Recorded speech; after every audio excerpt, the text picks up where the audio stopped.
Inside Story Uganda, real source of political updates.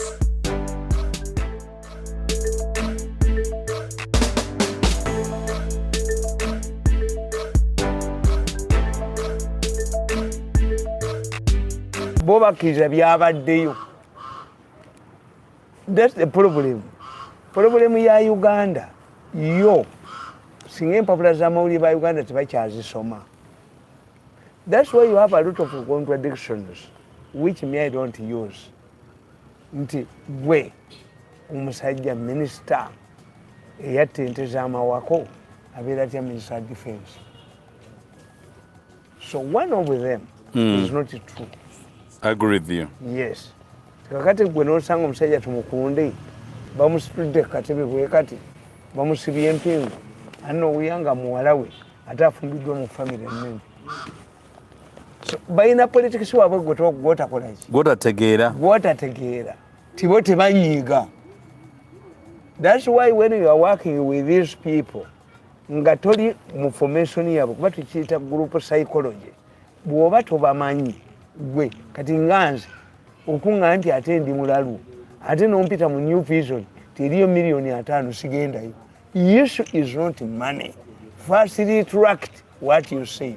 Am I a madman or not? Badduka buddusi binangwira nkoto kakati so kyobala tebanyiiga aba Western they are very good people and many of them will go to heaven. Why? They don't have a hatred. Tekinesonga bakuba mugozi wano Katonda bamumalewo n'omuyirako omubi bamulaga atamidde ababebe nnyini. Kakati nze tulina kye tuyita group psychology nti abo group yaabwe nagitegeera. The only weapon they know is malice. When you look at their footmarks, they are full of when you see them fighting, there must be malice. Why? The Westerners don't believe in witchcraft. A Muganda will move cautiously to annoy another person. Because even tears, even saliva, you can be punished. Omuganda bw'abanga akola munne ekintu amala kulowooza. But Westerners don't believe in witchcraft. The only thing they know is malice. That's why even in their battles, including their battles where they are battling it out with another Westerner, malice emerges. Okay. Because that's what they know. A Westerner knows malice. A Muganda will fear to use malice. Why? We believe in witchcraft. When you do a bad thing to me, and I go, nkaba bukabi maziga, and you are punished. Kakati, we must understand. Abika sali amufuna muchi. Maybe he's inoculating the population. And you see, whenever Bamubika emerges, Nalabika, why do they continue doing it? For what purpose? So, as a propagandist, I'm telling you, he can be himself over his sympathizers judging how can this country react if Saleh is dead. Yes. Okay. Given the reaction of the population of Eric Mwine. Two, it could be nga mwiba n'abasajja bagezi bayinza okubanga waliyo deal nga salimu sale boyike bakukola bayina information. Oyinza okubanga ogenda mu banka kwewola ssente ne bakugoba ku mulimu kitegeeza eyo looni zogenda gifuna kubanga one of the factors that would guarantee you to give you a loan is your job bakugoba. Two, bwe bategeera nti oyina issue you're handling nga bagenda mu red paper Museveni's trusted aides.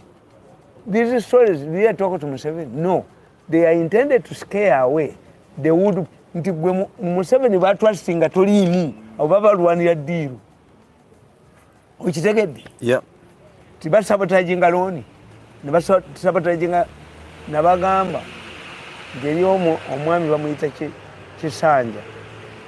Kisanja bagenze mu business trip e London naye ababukedde bakuba bannange omusango gw'abali mu State House ababba ssente ku basuubuzi gwakomawa. I said they are attacking Kisanja and I said Kisanja is having something. It happened. Nti Museveni agambe revive naye olunaku lumu nebali kuba wabukedde nebakasa omutwe bakuwa amawulire wawa ne bamutta nti buli lunaku nsaba okulaba ku mulambo gwabukedde. Yes, abantu tobakyaye bukyayi nsaba okulaba ku mulambo gw'amawulire mu Uganda because these are not journalists. A journalist must be objective. A journalist must be fair. A journalist cannot pursue personal vendetta. and which is very wrong. Be a malicious journalist. Yeah. Nti were hired to malign others. Onaku lwendera ku mulambo gw'abukedde. Lwendera ku mulambo gw'abukedde. Baba mu Bukedde mwe bakozesa. Bukedde is a very dangerous newspaper. Why? They know nti abataliizoninga Abaganda tebakola ki. Bakolera. That's one. Then you move ahead and you see. Umanye entalo zammwe temuzimanyi. Entalo zaabwe gwe tuzitegeera. Nti as Nalwe suffice for herself after her retirement from the army, Nalwe faces a challenge. Are the two intertwined? Nti being a general was connected to being influential in State House. Kati yafaitinga nkyaliwo nkankiriho But is it relevant to this nation? Ayagala okulaga nti akyaliwo. That's Nalwe's problem. Tewamukyawa bukyayi? No, mukyayira ki? Naliwo nanjogerako bubi nakola ki? Naye nze namukwasa Katonda. Nagenda ewaffe ne muwaabira. Kyekimubonyabonya kati. Aliteegula bonna nakana akasajja ka Bukenya akankuba mu mawulire. Nti si mu byo joke because I don't believe in malice. Kaakati sooka otunuulire. As Nalweso pursues si papa who is alleged to have stolen 2 billion allegedly. The New Vision newspaper, a government newspaper, carried an article where the officials of government stole 2 billion from Paris level man, the same amount of money. There must be a connection. Somebody is embarrassing in that way. This must be somebody fighting in that way. That the effort you are doing to help the Sudanese, the alleged Sudanese, to recover his money, use direct the same efforts to this man who has stolen government money. Mitwemberenge. Kati waliwo akuba Nalweso okumwogereza. Okay, ne Nalweso ne nkitegedde ssebo. When we were arguing, where would the government direct more efforts to recover money? To help naye olaba the Sudanese to recover money from Sipapa, or to ensure that this money is not stolen. Because recently there was a cow in Ibukwe who was paying fake teachers. That's government money. The 2 billion, that's government money. So somebody who is behind these stories is embarrassing the government. Where would you put much effort? Because this is a papa to steal money from government, from an alleged Sudanese. It could be a business going sour. But this is your money. How would you react? Where would the government push its resources? To see papa or to those who have stolen their money? So somebody highly intelligent is behind these stories. These are not isolated stories. 2, nti aba abaana Nalweso balwana nabo. Abaana bo Nalweso balwana nabo. How can a notorious criminal like a Sipapa find himself before Museveni in State House? era kirabika bamukozesa bukozesa. Many people who are credible businessmen and investors, including Museveni's ministers, have not seen Museveni. But Sipapa himself, Yamulabi. Papa. Yamulabi. Simu 7. No. You see, you don't know. Luakataka. When I ring Luakataka, he does not respond. But Luakataka at one time, he was accused of killing people. Tiyata abantu echeve. Erakai. Nenga story yali bweti. Ti omukazi ali bweru. Obadde ne bakobawa. Oba musiyazo bali zibiye I don't know. The woman has a lot of money. Yateekawo omuntu alabirira ebintu bye n'amubba. Kati bwe yajja mu Uganda n'ategeera nti bamubba. He changed it. N'ateekawo Reverend. Reverend oyo ku akaunti ye kwaliko billion 3 bwe baamutta. Saidi yazitwalirawo eyakulo. The money disappeared immediately. Mu kifo ekyo ekyebe during the night of the murder mwalimu endongo transit to ensure tibali abakaaba abakuba enduulu. Did the police arrest the man behind the endongo? They didn't do that. Was it a daily occurrence for people for somebody to hire endongo? Okay. Naye bakwatani. Bakwata mchi. Bakwata oyo kundi Lwakataka. Lwaki bali balwanira byennyanja. When I heard even the president came up and said the killer is known, but the police has refused to arrest him. Nga bamaze omufeedinga nti Lwakataka. When Lwakataka was not the killer. Nemuyamba Lwakataka yadduka. Look what this man, Katongole. Katongole bamuyitanga Illuminati. Oyo w'entebe. Ne bamuyimpeliketi nga mukutta abakazi be basuula entebe. Katongole yali alwana n'abakaleke. Realizing nti empuuta bajagala ennuni y'empuuta. Katongole yali asitokopayirinze looli y'ennuni y'empuuta mu nnyumba. After the police had destroyed his stock, bamusibako omusango. Illuminati. Abaabukedde ne bakuba nga bamutadde. Lwe yakomyewo lwe yatandikiddewo naye nga bamukubira mpuuta. They stole even his money. That's what they do. Kakati sipapa's money accounts are frozen. Bobe bayinu zikwatako. So when you don't analyze these things, you don't understand them. To look at this woman of Uganda Airlines. This woman of Uganda Airlines, first of all, you telling me an airline that using Bombardier. Bombardier are used in Canada because they are domestic flights. Oh. It's in Canada. Wait. They feared to buy from Airbus and the other company of the Americans. If we want to have a New York to Entebbe, the Americans can only trust their machine. Even the Chinese buy from Airbus or the other one. But because these thieves in Uganda Airlines cannot know that either Airbus or the other one, none of them give us a bribe. The day they brought to the Bombardier, bakyusa gundi budget, abantu bali lusanvu mu kinana ne bibba. Kakati Museveni bw'aleeta omuwala atereeze, one of the areas, the departments which must make money, mwalimu ababiina bagenda mu parliament. Talina biwanda Kasenyonyi nikoleeta olutwe, Kasenyonyi nikoleebwa olutwe. Senyonyi namukwata ku byuma namuga nti onderi. Senyonyi nere. Joel Senyonyi. Namuga Senyonyi nere. Ate si yazokusiza ebintu bya airline.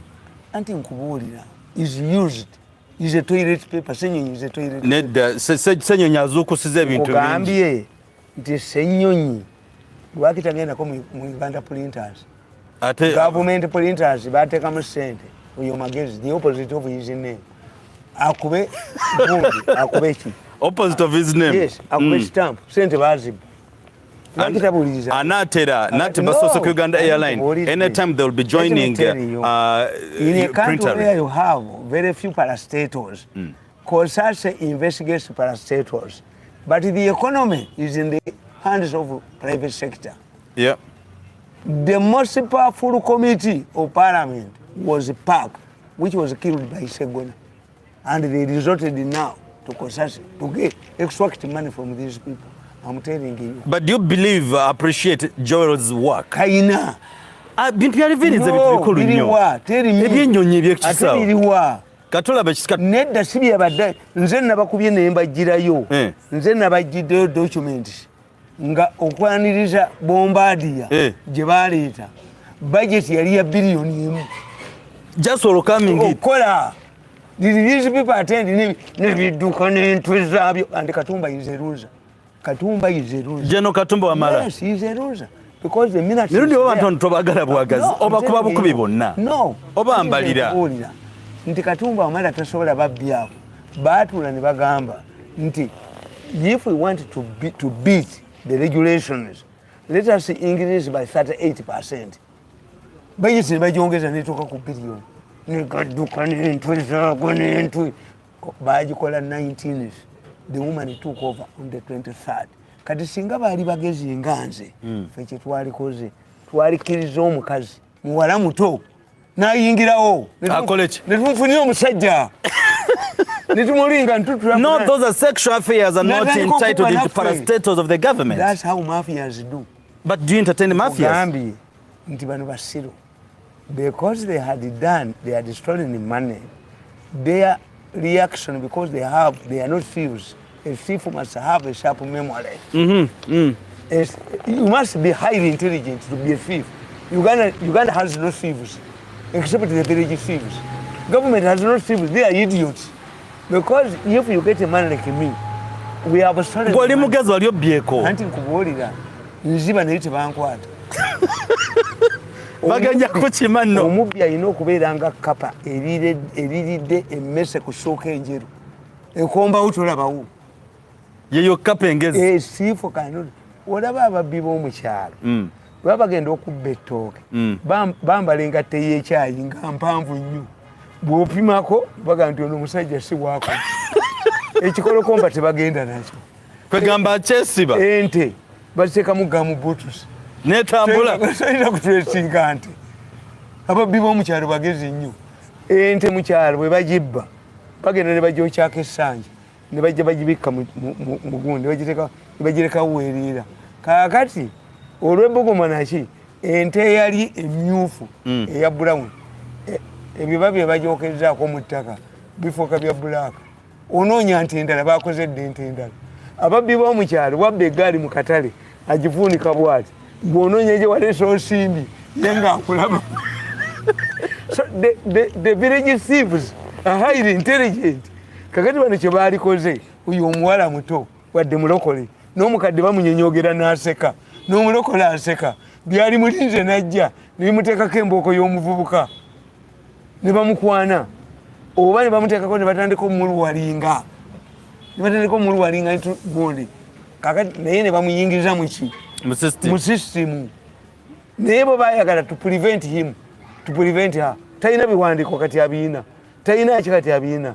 She ended up exposing them because now Senyenya litamanyi the documents are available. Company eyategeka ekifu bagita Abavata ani agimanyi Abavata yani that the Uganda Airlines made a contract with the Abavata. Where is Abavata? Abavata yani. You don't even use a name that is common, is common in the entertainment industry. These are idiots. And we shall grab them like a grasshoppers. Kakati nze nkugamba nti ebintu byano byonna byangu nakakunyonyola bimeka. Nkunyonyodde ne nkugamba ekyasale ne nkunyonyola reasons, possible reasons. Nkunyonyedde ekya Uganda Airlines ne nkikunyonyola. Ne nkunyonyola ekya Nalweso nti is fighting. Nalweso wants to assert herself. If you've been believing that my retirement in the army has gone with my job in the State House. No, Nalweso is not a commander. If an commander retires, he goes with the post. Nalweso can be retained in the State House. But her problem is, if we take a Nalweso's argument, you know where we are going? Nalweso is going to open up a Pandora's box. If you pursue these people, ababakolera mu kalulu bakusaasira ba full figure bano basipapa bani abajja ne babakolera, at that time you evaluate, because Ugandan politics is not based on issues.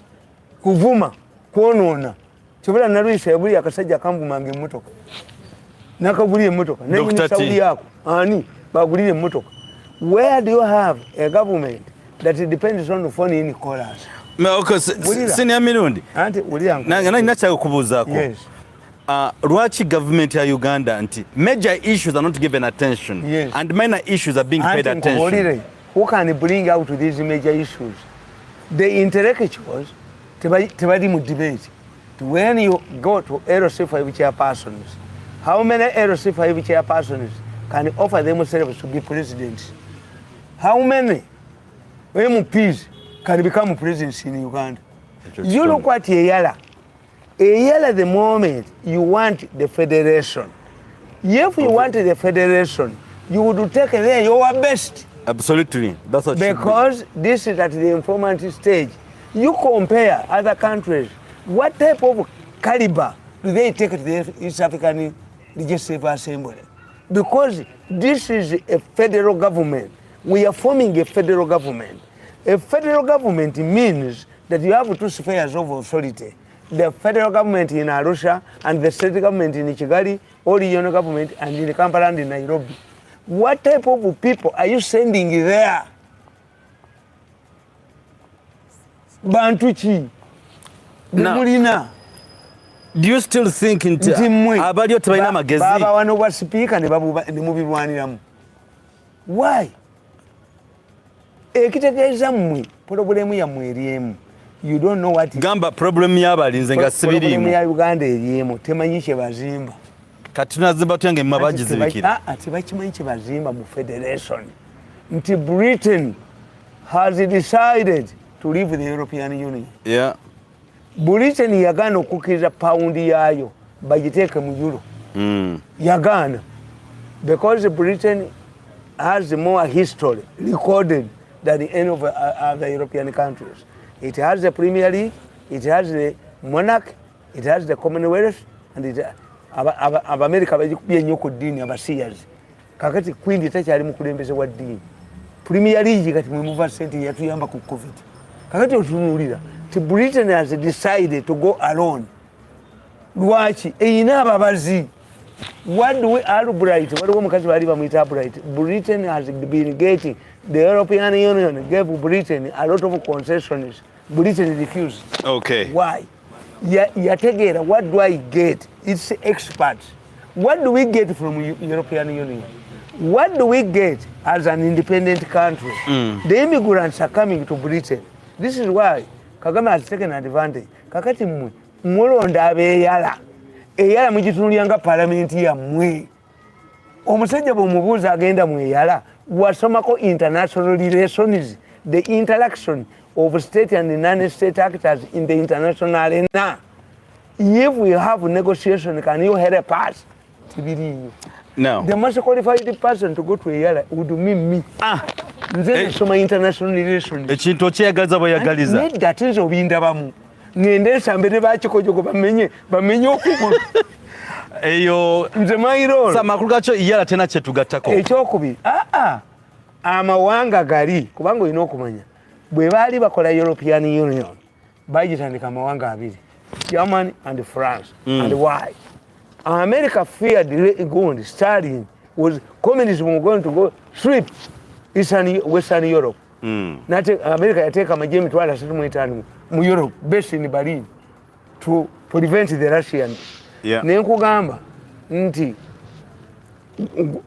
Germany ne France ne batekawo benchmarks to join the European Union. There is a federation, a confederation, a union and a federation. Yeah. Kakati bana bagenda mu parliament yabo ebyo babimanyi nga nabi babuuziza. Explain the federation, a confederation, a union. Dukomisinde n'engalabi zaabwe balaga mu ttoyi bagamba olubuto lubaluma. But this is the fundamental question. Nedda gali amawanga omwava European Union gateekawo benchmarks. One, you must have democratic credentials. That's why Portugal yalwawo okuyingiramu. Naye mwe abayodde kayola Somalia and all of the troubled countries with this. Yes, sir. You don't have benchmarks. You don't have what? Mulowooza numbers. A number kasebe nene. Katufunye ababaka bwe, tufunye population y'abantu bwe. Kakati you can have a large population Do you think America ina abantu million ng'ebikumi ebyo? Naye lwaki China eguza America? Nti an American man every year mu America omuntu afulumya ebintu ebyo nange omwaka guweddeko n'agula ebipya. Why? They don't have space. Walabeko omuvumbo guvudde China. Yes. Ekitegeeza population y'abaavu teyina kyekkolera. Nti when they are talking about the East African Federation, they talk in numbers. Tuyina market nga gwe oyina market nga omupiira gw'eggaali bagukuba ebiraka. Olaba omupiira gw'omukyala ogw'eggaali. Nze natya nga abasajja b'omukyala era mbatya asibisa ekigere eggaali ng'ate ku kaserengeto kakulike kutya. N'osanga omusajja nga ne siripa agikuba ekiraka siripa kakati n'ogamba nedda mbagamba population ya Uganda manya population ya East Africa kati omukongo omuguze biifu ng'enkima ya bwereere n'emisota enkima emmese ebikere enfudu. Can you send beef to the Congolese? Okay, simanyi. Nesi ya Mirundi. So tutako kusonga. Nzemba sekerera. Nzembere wange neseka kuba nasoma international relations. But international relationship byasoma abana Uganda abamu tebagifunyemu. Anti nkugamba nti when Wilson, the president of the United States, negotiated the League of Nations, and America did not get what it wanted, it was killed. Hey. Yes, bamutta. Wilson bamutta. Reverend Wilson. Kakati mwe bemutwala mweyala. Boba kimanyi. Oyinza okutya mukamba budi diplomacy wemba sekerera. Toyinza the Chinese embassy. China would be one of our highly respected embassies. Naye ambassador waffe China akulaze kiyonga tayagalayo. Buli mumutwala addukayo. China yali baddemu the most senior diplomat in Uganda. One would be in UN, the second one would be in China. But what type of ambassador do you have in China? What type of ambassador do you have in New York? Who is your permanent representative in UN? That's why, because you lack diplomats, this is why you cannot convince the Europeans about your petrol, oil, exploitation. Nti abambassador bamwe mu Europe mwe mwalowooza nti agudde ku bwala ngalabiye ne sejjembeye ne batwala okankubuli okumenya Uganda esesa. Eyali ambassador wa Uganda e Bubirigi yagenda ku pate y'abakongo nga mukubye ekisangani bani bamwabya n'apama ne mumpale abavuka abakongo bamukuba pa. How can you go to a party, a Congolese party, after fighting in Kisangani, and you are not even informed by the first secretary at the embassy? The first secretary at all embassies must be one. Yes, yeah, I know. Abambega, highly trained imbega. Kakati mwe bintu byammwe emyaka ginana mugimaze gyabwerere. You have not trained a serious diplomatic corps. You have not trained people who can go to a yara. This is why immediately Moon took over. He appointed a Tanzanian diplomat. When you look at diplomats in Uganda, how many ambassadors do you have? An ambassador. Ambassador, some anti-leader, no. International relations. Ambassador is a title in the diplomatic corps. Ambassador Sentongo, Ambassador Mugume, Ambassador Muchibi, former minister. Kakati baweddeyo. Tell me. Kati mwabata inaba diplomats. Why? Neyenga kakati amanya mushega yali special Rwanda kazibali zimiteri. Recently special Rwanda kazibali yangamba I've gone back to school and so my diploma mateka because I admire you know a lot of things. do you believe namboze yajja n'ansekerera. Do you believe nti Kazibwe yali badde ali wano? By the time Museveni appointed Kazibwe, there were not many female vice presidents in the world, because now it is a fashion. Those abaali babiri, owa Uganda n'owa Gambia. Kuba owa Gambia yali musekuzi wa ddagala musawo Muganda. Kakati ng'omukazi yakola n'asiba mu binu era yatambulanga n'oguggo mu African Union nga ye musawo Muganda owa Gambia. Naye kyenkubuuza. Kiriza mbuzeeko ekibuuzo kimu. Point ogikoze bulungi conclusion yawe abatulaba.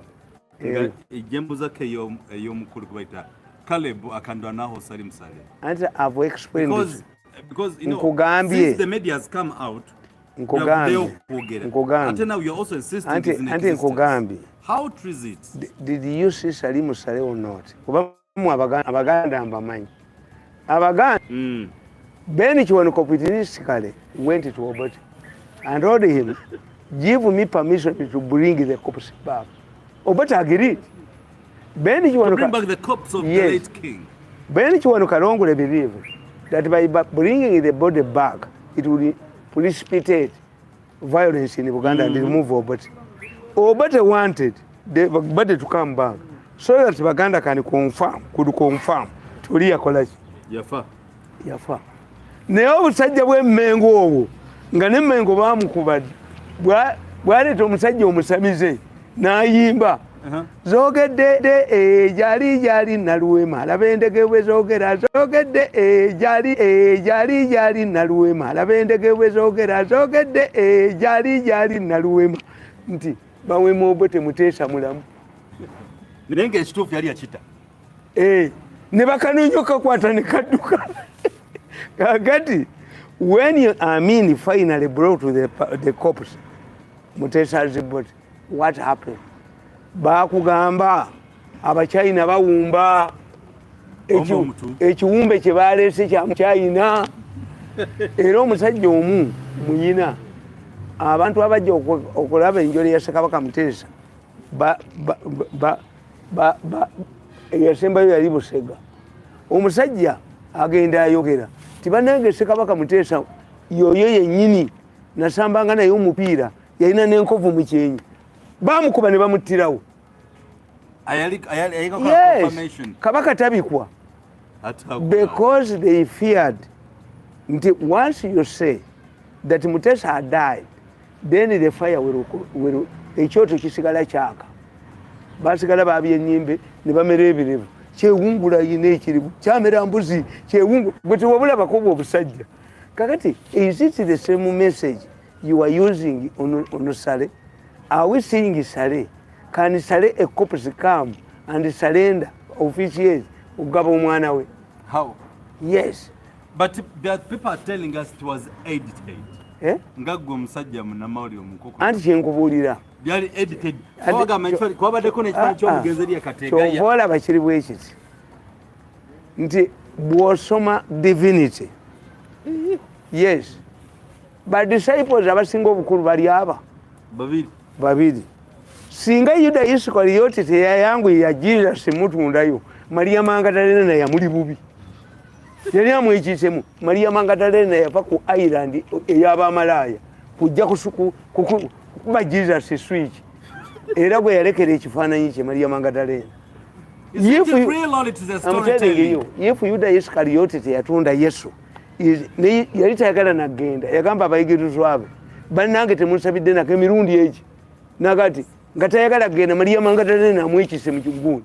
So I praise Yuda Iskariyoti helped us Jesus okumutunda bamutta agende. The second one is Thomas. Thomas asked Jesus, show us the palms tulabe mwe baateeka ki. Otherwise nga mwe bwe mwogera nti Saleh taliyo mufu bwe mwogera, imagine what would the population today say if Thomas did not confirm nti tulage ebibatu byo. Kati what else do you except if you say nti Saleh's wedding omwana wa Saleh wedding ye yadda. But in any case why would you be interested in Sale's days? Lwaki mwagala muge nti yafudde? Maybe you think that by announcing Sale that he is dead, because obviously you are saying nti mu government mulimu obutwa. Are you saying nti ne Sale bamuwadde butwa? Ani abumuwa? China okumanya that to be born is a chance. To die is a must. But the issue when and how, because Ugandans are jubilating and celebrating and happy. If the president, ate mwana wange Sali Musale abantu bamwagala. Tumuyita eri tumwine. Sali Musale bamwagala. Nze Sali Musale twalabaganira mu nseko kayanja n'amungobako. Nze buli wenda gaba ntya. Kitange bwe yafa Sali yali geso bona kulumberwa taata wange. Sali Musale. Lujoli mu kintu. No, ate ngendayo kati. Nagenda omanyi Sali Musale bali bamutidde ewafu. Baadeze motoka okuva ekyotere Mutomere gaba kayanja be babirimu. Nga tebayagala kanja no brigade. Naye ate oluvannyuma twategeeragana. Bantya buli wamu wenteeko omukono. Buli wenteeko omutwe bantya. Olaba ngendayo ewa Sale. But we know each other from the bush. No. Zisinza gendayo. Nze ekigenda ogenda ewa Sale biri ebintu bibiri. One, protocol yaayo. Nze Sale alabe Kamiliyoni nga tannandaba. Bagende boogere ku ledi wama mwabadde ewa Sale. Ania bwe ne Mirundi Kamiliyoni ne Mirundi ani yasoose okulaba Sale nti Kamiliyoni sisobola otya okuswala okujjako nti nze ngende eggulu ennaku nnya naye yaŋŋamba gwe lwaki tojja anti oyina emputtu nze ngende eggulu ennaku nnya nga ndi ggulu sirina byakkola ndi nkeera bukeezi kulya when I come I want to see him and go. The second last question, does Sale's existence erina kiyamba kwa na Uganda? Anti kankubuulire nti Sale oba oyagala toyagala fe abaali mu nsiko Sale tewali tumumanyi. Sale was the commander of the dreaded mobile brigade. Sale mu nsiko bamuyitanga lufu walumbe nga bw'omulabako dduka. Nze nawandiika ku story nti nalabye Sale.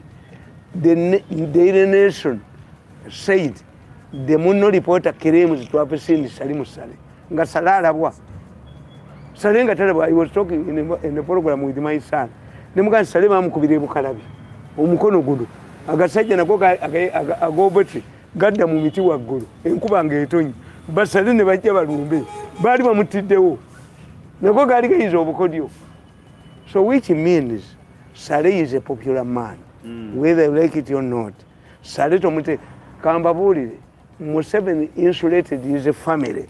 Era nze bwe ntuulira Museveni mutya teri mukulembeze abeera mu buyinza family ye neegaziwa n'asigaza power.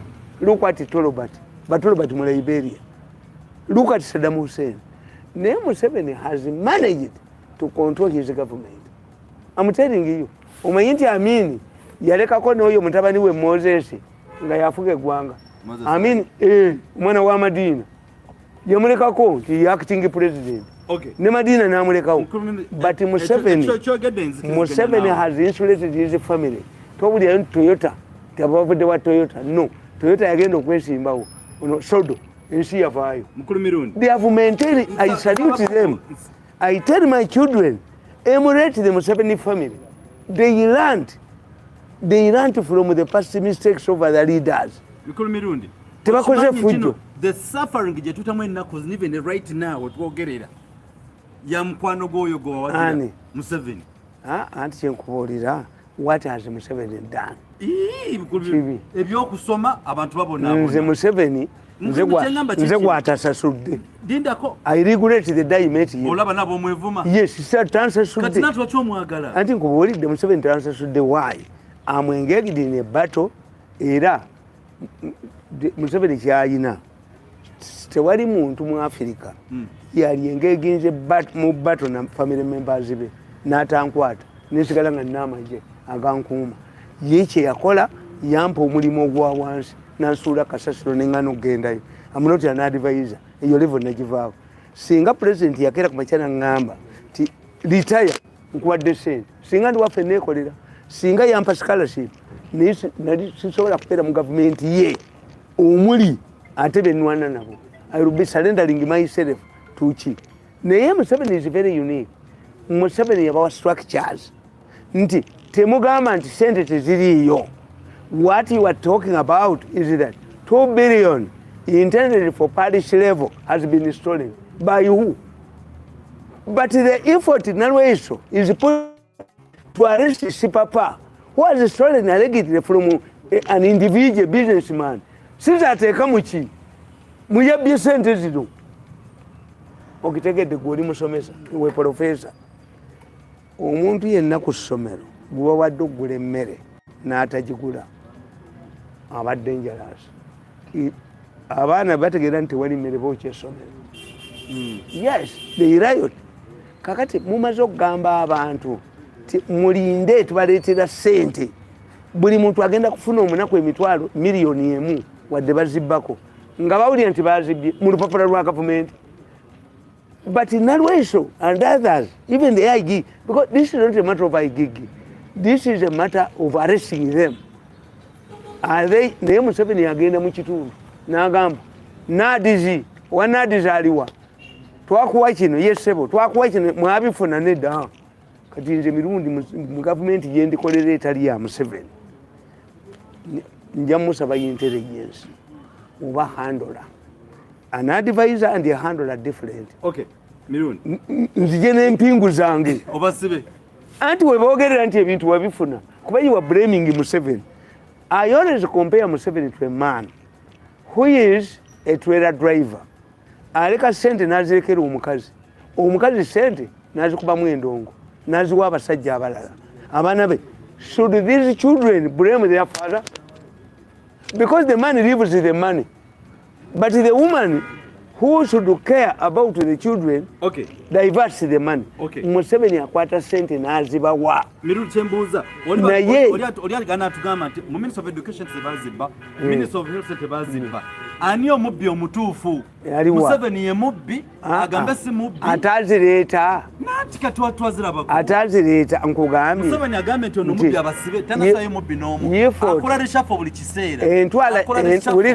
Entwala gye batwalamu kitata mu kkooti ng'ali ku njegere gye batwalamu abatemi b'ebijambiya. The bijambiya people escaped in Masaka abassa abantu naye kitata yali ku njegere guti n'abogola ayuzeya guti gy'oli tojoganga abantu guti oyinza okusanga nga kitata naye ayina ebyange ebyakubye guti n'adduka omufokoto n'agenda ku faamu ya guti n'asalako n'alyendiganya omanyi ndi mu siripa kagundi kanuma tebabitegedde ate ng'oli mu bbaga nababuulira nti ekyo kyebikiro ate guti wali mu kooti maaso guti teyali tayalinze kaso oyo yali mupokoto omupokoto ajja n'akatebe ke n'atula ku faamu ya guti yali akendiganya ne bamufumbira n'emikira ne bajo n'embuzi nnya ng'abaserikale ba guti bataddeyo n'agenda wona omukazi DPP omukalamwejja singa yamufundizawo yali amukuba empeta naye nattu n'amalawo ennaku 3 nabaga nti oyo mupokoto ki is that a pokoto man where ku deployment gundi UPDF gyeyinayo. So me I know many things nanga abaserikale bange abamu babadde babatutte. But they had to return them. One, the civil misusing. Obadde tojja wano nga oyo gundi simanyi kisa kya Maria nga ayina abaserikale bali awo bamaje ayina abaana ku pick up kati Nalweso abamujja kuba mutte abamutte. Does Nalweso know the dangers these people face? What he would do, I bought the Damulira waliwo bamuyita Damulira brigadier Damulira yabaga mukole a new code of ethics. Now that the election are over, conduct yourselves very well. Tolaba gwe kasa mubanga mugenze okulaba omupiira ngeri omupiira enambole mugenda mulebeeta traffic ebakwata but tomorrow do it. So these people help the government, give them money and they merit in society. Me, you know, they don't want to give me money. Why? Baga anti erichi Mirundi is a nuclear bomb. Ntinja ninokubera mu civil service bampe obusente obutono nokubera mbo ngandi kulugegere. The siri da mu government. Wacho tamaliriza. Siri da mu government ya Museveni. Onacho tamaliriza. Ndikola munda. Mukuru President Museveni yakakola reshuffle Mirundi ne Mirundi mu Gwanga. Yes. akola reshuffle niyo Bobby tebukende anti kyenkubulira who is responsible for Bobby? No, he's the head of everything. The first we person need to blame him to make no things right. nkubulidde parliament eyina paaka to audit the money babbi badda mugundi kosasi yababbi sorry saidi akulo yakyonoona akulo ne bwana akomawo pipa yiching tugulapo akulo like tugula sopa Museveni yamuyamba buyambi singa akulo yeta ina baserikale singa ne bamukwata singa bamukubadde ne bamutirawo akulo ajoza abantu akulo yajoga lukwago singa nze bankwatako singa bankwatako ne bansiba mukomera singa waliwo family omutali bantu umusajja mukambwe nnyo ku bujozi niyo bukambwe ngate bukyusa Museveni kwa tumazeke mbekiriza gana abantu be bonna ate Museveni kati agenda kuwangala nnyo lwanso ate timiteriyo Kenya is heading to chaos. Southern Sudan is not improving, which means Uganda is improving. Anti Museveni is stabilizing the region. Kenya is heading. I can predict. Yep. Kenya is heading for chaos. Caused by who? Raila Odinga. Ono. Anti Mundi. Ono Ruto is messing up with his victory. Ruto believes. Ruto wants to conduct himself like Museveni in 1986. Museveni's government was a revolution. He dismantled the already wound. Kakati ate Ruto ajewo subsidies. Is that andikibwa? Ezabantu. Neyenga ayina gundi Raila Odinga yabagambye ngenda kwate miliyoni y'abantu mufulumye fulu judgment ku Lwokubiri. Ngenda kwate miliyoni y'abantu mpambe koti. Kino siye twalwanira. Koti erina okuvaawo. Akakiiko k'ebyokulonda kalina okuvaawo. Akomawo mu 2000. Odinga akomawo mu 2000. Waliwo omusajja lwalekayo okuzaala. Omusajja okulekayo ebyavako. Mpozi nga saluti egudde. I'm telling you, Kenya is heading for chaos. But caused by who? Because they are telling us President Museveni Jaja East Africa. Maybe it's the problem to East Africa as well. When you get two rivaling groups and each calls what is fighting for a right, the war cannot end. Ruto says, I want a strong opposition to check me. Raila Odinga says, the margin is small, but we would have had a rerun. Koti ya kubira. Margin intono. None of them scored 50 plus 1 vote. Ekyo kitegeeza Raila Odinga yakolanga solo proprietor. Kakati yeru kinayamba Kenya tiukulu agenze mu kuwumula kani be an arbitrator. Gwotegeera nti Raila Odinga tazanya. Bwe yayogedde nti nkuŋŋaanya akakadde k'abantu ne balumba kooti. Vice President wa Ruto teyayogedde naye mu Mombasa. Yayogedde? Yes. Akikola ate ye Raila Odinga amagezi g'ayina talwanira waabwe. Omukazi gwe baasibirira ebintu takuba kabada ku ttaka kuba mulimu ejirasi ya sengaawe alumba gy'olaze gy'alwanira. Kati ye Raila Odinga eno mu bajaliwo tebaayo lutalo tebaayo tiya gaasi ye agenda mu eno siraamu yaawa waliwo siraamu mu Nairobi Kibera ye mwava yakiikirirawo nnyo constituency ey'Ekibera abajaliwo abali ekibera abo bayitirivu eri ewaabwe tewabaayo tiya gaasi ne Besigye Rukungiri nga tebaayo tiya gaasi nga tiya gaasi abeera ludda nagenda ne Lukwako mu wino bwe bagenze kulya mmere n'ennambooze ne batabangolayo omukazi yawambayo tolaba omukazi ono yajja nawa bw'abaisaamu olugayo bw'ati bw'abakanyuka ono omukazi ali mu wino bw'abakuba bipaadi lwaki. The battle was started by Lukwako nti Lukwako used to have lunch in Owino destabilizing Owino. Other forces came in, babaleetera ono omukazi bwebajjula embala kasoobu abakola ki. Why? Because if you want, you attracted other forces to come into Owino, and as a result muluzies. Lukwako yajja e Nakasero ne Kabaka n'akyali Nakasero. Ab'e Nakasero weebali abaganda bakyalina Kakoza Nakasero gyali Katongole bakyalimu mu taxi gondi Kayonga akyaliyo. Who provoked it? You provoked the government and other forces came and ejected you. Somebody was asking me, but you, why have you lived longer than anybody when I'm not about to? Alibera faza mwekereje y'Abasorthodox awasa. Alibera Bishop awasa. I have interest beyond. I have. Ochala ba your future mu government eno. China future. There is no government that will come to power. My challenge now is to maintain my head, my independence, maintain my health, and not commit atrocities. Okay. There is no government that will come in power that will not give me a job. Absolutely. I'm telling you. Even Ruto's government, most of the people he will give jobs because there is a deputy who has defeated the president at retirement. Meaning, a large composition of Ruto's government, these have been in Uhuru's government. Those he knew. Nti Museveni bwe yajja okufuga eggwanga yafuga n'abayintale ne Dar es Salaam bawakabobolo bwe yali amanyi. Kakati today, even if we have change in Uganda, the majority of the people who will form that government will be from NRM. Okay. Okujjako nga faction yene etanjagala mu NRM nga yekutte power. I will either form my own political party or join the opposition. That's very true. Nga tumaliza kasembe da mkulu Mirundi. Akaindo tafia geze natugamba ati bagenda kola zi national IDs, eziri digital, eziri nesimanya amaso, ezina DNA, ezina bichi byonna. Ne tukiza tujja kuva. Ne kusanya ngeri bweti. Is there a nationality category in Uganda? Let me tell you. You have an expiry identity let me tell you. Of the national ID. Otafiri mukwano gwange nnyo. Naye kye mugamba kiri kimu. Ti Bible omwana yagamba nti omusege gundya. When the omusege came, people had already tired. Era gwamulya. In political science, we know.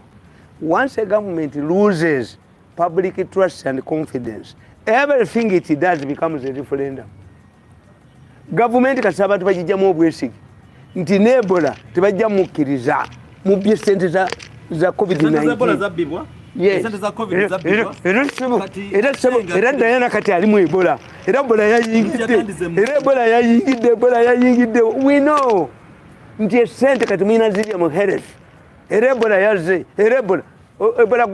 Ebola is now a curable disease by the Spanish. Bakirize bagane tetuja kubera kulokuda. Andi nkubuulira. Paiso obwamawulire bwagwa obufekete. Ebola, even ndabya kamoneta. Even one case. It is a very babu was sent. Embwa baziwa sent. Ebola ava mu kulya nkima kulyaji. Ebola gwomanyi. Nebuku omufuna bwoti. Ebola is now a curable disease in Spain. Ebola does not scare people. And the world gets money in two ways. A war, a full-scale war, like in Ukraine. The American manufacturers of weapons are taking advantage to develop a new generation of weapons. That because they have a war. Two, viruses. You will have COVID-20. You have n'entwe zaabwo n'entwe bamuziiseewa mutubuulire oba Ebola bamuziiseewa Abasajja mmwe oba monita babuwa ssente ate bwavu babuwa ssente entono. We know mmwe temuyinza kujja mulambo mugundi. Whenever you want to get money you create a virus. Nti ffe Uganda etuusa kutwala ebizungizi ku mwezi musenero atadde ekizungizi ku mwezi tutadde NASA etereki oketani. Is that your priority? You see, once you get oil money is a curse. One, you will mark on ivory tower projects. Two, oil revenue dwarfs the existing products. Ndimwenteje kuba mukana. Three, oil is an inexhaustible resource. All countries in Central Africa had oil, which was exploited by the French. Petrofina, bafu bayitirivu. So this is a question of oil. Nti era bali mu oil, era balinda babawa sente. The people are fighting the oil and the bali wano. Mutuwe sente tuogere na bano. mutwe sente twogerera bano. It is done here. Ebola nja kuba ebola abakonga abali enkima ebola bombakiriza ne bayingira Uganda wanuke bamonita ne bokuba babuwayo akasente katono kati emisege gyonna enzige kati bagenda kuleetayo enzige kati onaava mu ebola nga bireeta enzige onaba nga bireetayo ti COVID-20 kati ate yakwatira nyuma yate talina na masiki nga bigenda kubbira mu ebyo. Me am not scared.